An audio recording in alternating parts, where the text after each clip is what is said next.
నేను పార్టీలో పుట్టాను, ఈ పార్టీలో పెరుగుతాను, ఈ పార్టీతోటే నేను ఉంటానన్న మీలాంటి వాళ్ళకి కూడా ఎందుకు ఆహ్వానం అందలేదంటున్నా? నేను నా కుటుంబం పార్టీ పుట్టినంచి తెలుగుదేశంలో ఉన్నా, తెలుగుదేశంలో ఉంటాం. చంద్రబాబు నాయుడు గారిని ఓ స్థాయి నాయకుడిగాను, లోకేష్ బాబు గారిని ఈ రాష్ట్ర స్థాయి ఓ స్థాయి నాయకుడిగాను చూడడానికి మా కుటుంబం అంతా కూడా మేము కూడా ఎదురు చూస్తూ ఉన్నాం సార్. అది ఎక్కడ కూడా ఏ రోజు తక్కువ తెలుగుదేశం పార్టీని వీడే ప్రసక్తే లేదు.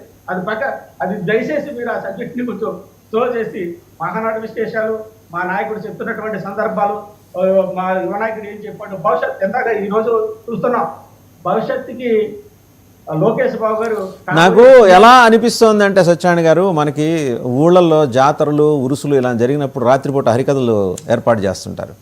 చేసినప్పుడు ఏంటంటే ఆ ప్రాంతంలో ఉన్న గొప్ప గొప్ప వాళ్ళందరికీ సంబంధించిన హరికథలు, బుర్రకథలు ఏర్పాటు చేసుకుని అందరూ చప్పట్లు కొట్టేసుకొని ఆ పూజారి పళ్ళెంలో 10 రూపాయలు వేసి వెనక్కి వస్తుంటారు. మీరు కూడా ఆ కేటగిరీలోనే ఉన్నారా అని అడుగుతున్నాను.